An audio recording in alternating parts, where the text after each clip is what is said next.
আসসালামু আলাইকুম, সবাইকে স্বাগতম। প্রিয় শিক্ষার্থী বন্ধুরা, আজকে আমি যে আইসিটি বিষয়ের পঞ্চম অধ্যায় সি প্রোগ্রামিং সম্পর্কিত সিলেট বোর্ড 2023 সালে যে সৃজনশীল প্রশ্নটি এসেছিল সি প্রোগ্রাম রিলেটেড, ওই সৃজনশীল প্রশ্নটির সঠিক সমাধানের চেষ্টা করব।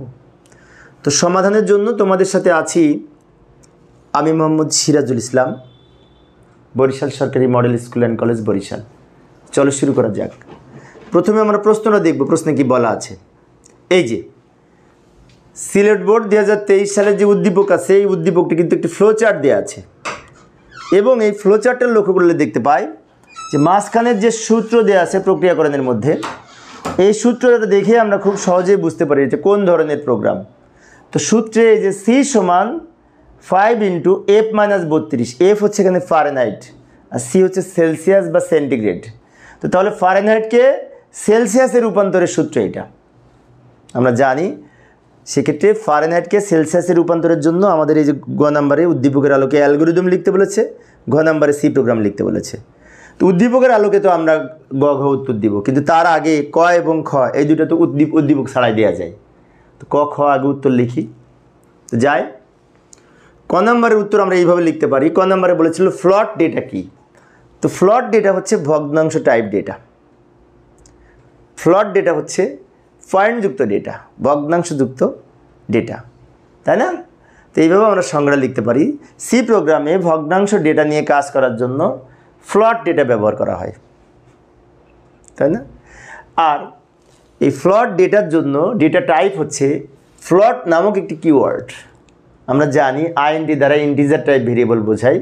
এই ইন্টিজার টাইপ এই কিওয়ার্ড বোঝায়, কারণ পূর্ণ সংখ্যা ইংরেজি হচ্ছে ইন্টিজার। আর ভগ্নাংশ টাইপ ডেটার জন্য ব্যবহার করা হয় ফ্লট। সেজন্য বলা হয়েছে সি প্রোগ্রামে ভগ্নাংশ সংখ্যা নিয়ে কাজ করার জন্য ফ্লট ডেটা ব্যবহার করা হয়। এটুকু লিখলেই হবে। আচ্ছা, 1 মার্কসের জন্য যেহেতু। আবার আমরা উদ্দীপকে ফিরে যাব। খ নাম্বারে বলেছে সি ভাষায় রিটার্ন 0 স্টেটমেন্টটি কেন লেখা হয়, ব্যাখ্যা করো। যে সবার শেষে আমরা কি লিখি প্রোগ্রামে, মনে আছে? রিটার্ন 0 লিখি। কী কারণে লিখি, কারণটা কি, তার ব্যাখ্যা দিতে হবে। তো যাই, খ নাম্বার প্রশ্ন আমি একটু লিখে দেখাচ্ছি ব্যাখ্যাটা, তাহলে বুঝতে সুবিধা হবে। সাধারণত মেন ফাংশনের পরে প্রথমে আমরা মেন ফাংশন দিয়ে প্রোগ্রামটা শুরু করি আর শেষে রিটার্ন 0 লিখি। এখন মেন ফাংশন দিয়ে প্রোগ্রাম শুরু করে রিটার্ন 0 লেখা হয় এবং এটি দ্বারা রিটার্ন 0 দ্বারা প্রোগ্রামটি ঠিকঠাক কাজ করছে কিনা টেস্ট করা যায়। কারণ প্রোগ্রামটি যদি সব ঠিকঠাক থাকে তাহলে লাস্টে রিটার্ন 0 রিটার্ন আমাদের আউটপুট আকারে নিচে লেখা থাকে। সেজন্য আমরা যদি রিটার্ন 0 ব্যবহার না করি তাহলে ফাংশনটি নিজের মতো একটি আউটপুট দিবে, নিজের মতো একটি কোনো কিছু রিটার্ন দিবে। বাট আমি যদি রিটার্ন 0 কথা লিখে দিই তাহলে প্রোগ্রাম ঠিকঠাকভাবে যদি কাজ করে তাহলে সবার শেষে রিটার্ন 0 প্রকাশ করবে। সেজন্য রিটার্ন 0 লেখা হয়। আর একটু লিখতে পারি, যদি ফাংশনটি নিজের মতো কোনো আউটপুট প্রদান করে তাহলে বুঝতে হবে প্রোগ্রামের সমস্যা আছে। ওই যে রিটার্ন 0 কেন লিখলাম আর একবার বলছি, সেটি হচ্ছে প্রোগ্রামটি ঠিকঠাকভাবে কাজ করছে কিনা রিটার্ন 0-র মাধ্যমে টেস্ট করা যায়। সেজন্য সবার শেষে রিটার্ন 0 লিখি। প্রোগ্রামটি যদি নিজের মতো কোনো কিছু আউটপুট প্রকাশ করে তাহলে বুঝতে হবে প্রোগ্রামের কোনো প্রবলেম আছে, ভুল আছে। ভুল থাকলেই সেটি প্রদর্শন করবে, রিটার্ন 0 প্রদর্শন করবে না। আর যদি রিটার্ন 0 লিখি তাহলে এই রিটার্ন 0 লাস্টে প্রকাশ করবে। অর্থাৎ প্রোগ্রামের শেষে রিটার্ন 0 লেখা হয় কারণ প্রোগ্রামটি ঠিকঠাকভাবে কাজ করছে কিনা সেটি বোঝার জন্য, জানার জন্য। এইভাবে আমরা খ নম্বরের উত্তর লিখতে পারি। আবার আমরা সেই উদ্দীপকে ফিরে এলাম। এইবার আমরা গ নাম্বারের উত্তর দিব, অ্যালগরিদম লিখব।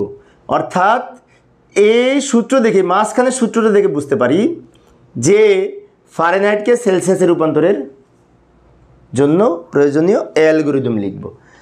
অ্যালগরিদম কিন্তু অনেক সহজ। আমি এখানে উদ্দীপকটা নিয়ে এসে রাখলাম, এটা দেখে দেখে এখানে লিখব।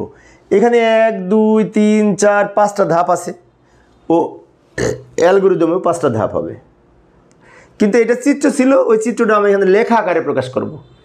কারণ অ্যালগরিদম হচ্ছে একটা প্রোগ্রামের কোন ধাপে কী করব তার বর্ণনা লিখে লিখে এখানে দেখাবো।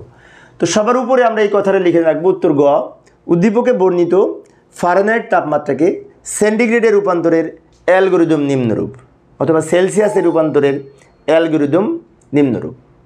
তাই বলে আমরা প্রথমে লিখব এই ধাপটা, স্টার্ট মানে কি প্রোগ্রাম শুরু করি। তারপর এই ধাপটা ইনপুট এফ, ইনপুট হিসেবে এফ এর মান গ্রহণ করি। সহজ না? অনেক সহজ। তারপরে এই সূত্রটা লিখব খুব সুন্দর করে দেখে দেখে, এই যে সি সমান 5 ইন্টু এফ মাইনাস 32 ডিভাইডেড 9 ব্যবহার করে সি এর মান নির্ণয় করি, এটুকু লিখব। এই সূত্রটা এখানে লিখব। তারপর লিখব প্রিন্ট সি, মানে সি এর মান প্রিন্ট করি। তারপর লিখব এন্ড, মানে শেষ। অনেক সহজ না? এখানে যা আছে ইংরেজিতে লেখা লেখা আমি এখানে বাংলায় লিখেছি, কারণ তুমি যদি এগুলোর ইংরেজিতে লিখতে যাও তাহলে তো কঠিন হবে তোমার কাছে, তাই বাংলায় লিখব। শুরু মানে কি প্রোগ্রাম শুরু করি, ইনপুট এফ এর মান গ্রহণ করি, তারপর সূত্রটা লিখব, সি এর মান নির্ণয় করি, সি এর মান প্রিন্ট করব, প্রোগ্রাম শেষ করব। এখানেও 5টা ধাপ ছিল, এখানেও 5টা ধাপ হয়েছে। এটুকু কিন্তু আমাদের উত্তরের অংশ। ওটা প্রশ্নটা এখানে লিখে রেখেছি, আমি দেখে দেখে করলাম। আচ্ছা, আবার অনেক সময় আমাদের যদি বলে উদ্দীপক আকারে, এই ধরনের আমাদের উদ্দীপক দেওয়া আছে, কথা লিখে অ্যালগরিদম, আর যদি বলে এর আলোকে ফ্লোচার্ট অঙ্কন করো, তখন আমরা এটা দেখে দেখে এটা আঁকবো। আশা করি তোমরা পারবে। এইবার আমরা সি প্রোগ্রাম লিখব। উদ্দীপকে আসলাম, ঘ নাম্বারে বলেছে উদ্দীপকের প্রবাহ চিত্রের জন্য একটি সি প্রোগ্রাম লিখো। তার মানে কি ফারেনহাইটকে সেলসিয়াসে রূপান্তরে সি প্রোগ্রাম লিখব। তো সি প্রোগ্রামের ক্ষেত্রে এই সূত্রটা খুব গুরুত্বপূর্ণ। এই সূত্র দেখে মূলত আমরা সি প্রোগ্রাম লিখব। তো যাই এই সূত্রটা ডান দিকে আমরা নিয়ে যাব। এই যে লক্ষ্য করি, সূত্রটা আমি এখানে লিখে রাখলাম, ওই সূত্রটা লিখে রাখলাম। প্রশ্ন যেটি ছিল সংক্ষেপে লিখে রাখলাম। এই সূত্র দেখে দেখে আমরা মূলত এখানে প্রোগ্রাম লিখব। আচ্ছা, তার আগে আমরা একটা কথা লিখে রাখবো এখানে, যে উত্তর ঘ উদ্দীপকের ফ্লোচার্ট অনুযায়ী ফারেনহাইট তাপমাত্রাকে সেন্টিগ্রেডে রূপান্তরে সি প্রোগ্রাম নিম্নরূপ। এখন এই শুধু সূত্র লিখলেই তো হবে না, এটা তো প্রক্রিয়াকরণে লিখবো মাঝখানে, আর উপরে নিচে নিয়ম রক্ষার্থে আমাদের সি প্রোগ্রামের নিয়ম অনুযায়ী কিছু তথ্য লিখতে হবে, তাই না? প্রোগ্রামের কোড লিখতে হবে। তো এই ক্ষেত্রে সি প্রোগ্রামের শুরুতে কী লিখতে হয় মনে আছে? আমি অবশ্য সহজভাবে আলোচনা করার চেষ্টা করি। তো প্রথমে আমরা এখানে ইনক্লুড stdio.h ইনক্লুড করার জন্য হেডার ফাইল হিসেবে এই stdio.h, এটা হচ্ছে header file, standard input output header file. এটা অন্তর্ভুক্ত করার জন্য ইনক্লুড ব্যবহার করব প্রি প্রসেসর ডিরেক্টিভ হিসেবে। এটা হচ্ছে লিঙ্ক সেকশন। লিঙ্ক সেকশনে আমরা হেডার ফাইল সংযুক্ত করলাম। এরপরে এই মেইন ফাংশন দিয়ে প্রোগ্রাম স্টার্ট করব। মেইন ফাংশন দিয়ে প্রোগ্রাম স্টার্ট করার পরে ওপেনিং কার্লি ব্র্যাকেট দিব। এইখানে আমরা একটি কিওয়ার্ড লিখব এর পরের লাইনে। এখন কিওয়ার্ড কি লিখব? কিওয়ার্ড আমরা এখানে লিখব, এখানে কিন্তু পয়েন্ট হওয়ার সম্ভাবনা আছে, যোগ বিয়োগ গুণ ভাগ করে পয়েন্ট হওয়ার সম্ভাবনা আছে, ভগ্নাংশ হওয়ার সম্ভাবনা আছে। তাই আমরা ফ্লট কিওয়ার্ড ব্যবহার করব। ফ্লট কিওয়ার্ড ব্যবহার করব ভগ্নাংশ টাইপ ডেটার জন্য। এখন অনেকের মনে হতে পারে কীভাবে বুঝবো যে ফ্লট হবে? হ্যাঁ, এই যে যোগ বিয়োগ গুণ ভাগ করে ফ্লট হতে পারে, তাই ফ্লট কিওয়ার্ড ব্যবহার করব। এবং এইখানে দুইটা ভেরিয়েবলের নাম লিখব, একটা ইনপুট ভেরিয়েবল আর একটা আউটপুট ভেরিয়েবল। তো ইনপুট ভেরিয়েবল হিসেবে আমরা এই সূত্র দেখে, এই যে সমান আছে না, সমানের ডান পাশে সব সংখ্যা একটা হচ্ছে আমাদের এখানে ভেরিয়েবল এফ। তো এই এফ হচ্ছে আমাদের ইনপুট ভেরিয়েবল সমানের ডান পাশে, আর সমানের বাম পাশে যে সি, এটা হচ্ছে আউটপুট ভেরিয়েবল। তাহলে আমরা এখানে দুইটা ভেরিয়েবলের নাম লিখলাম। এফ হচ্ছে ইনপুট ভেরিয়েবল, যার মান আমরা কিবোর্ড থেকে ইনপুট দিব, আর আউটপুট আকারে কি পাবো? সি এর মান। এফ এর পরে কমা হবে, সি এর পরে সেমিকোলন হবে, এই বিষয়গুলি খেয়াল রাখবো। এর পরের লাইনে কিবোর্ড থেকে তথ্য নেওয়ার জন্য ইউজারকে একটা মেসেজ দিব। তার জন্য আমরা প্রিন্ট এফ ফাংশনে এখানে একটি প্যারামিটার পাস করব, প্যারান্থিসিসের মধ্যে এন্টার ফারেনহাইট। আমি এখানে লিখে দিলাম এন্টার ফারেনহাইট, মানে কি প্রিন্ট এফের মধ্যে আমি যেটি লিখব সেটি আউটপুট আকারে দেখতে পাবো। আমি ইউজারকে বলতে চাচ্ছি যে ফারেনহাইটের মান ইনপুট দিন, তার জন্য লিখলাম এন্টার ফারেনহাইট। এবং প্রিন্ট এফের মধ্যে লিখেছি, কারণ প্রিন্ট এফের মধ্যে যেটা লিখবো সেটা আউটপুট আকারে দেখা যাবে। প্রোগ্রামটি রান করলে এই লাইনটা দেখা যাবে। কেন দেখা যাবে? যে প্রিন্ট এফের মধ্যে লিখেছি সেজন্য। প্রিন্ট এফ হচ্ছে একটি আউটপুট ফাংশন। এরপরে এই যে ইউজার ফারেনহাইটের মান ইনপুট দিবে, তারপর ওই ইনপুটকৃত মান আমরা কিবোর্ড থেকে তো দিবে, তাই না? তো কিবোর্ড থেকে ইনপুট গ্রহণের জন্য স্ক্যানএফ ফাংশন ব্যবহার করব। কিবোর্ড থেকে ইনপুট নেওয়ার জন্য স্ক্যানএফ ফাংশন ব্যবহার করব।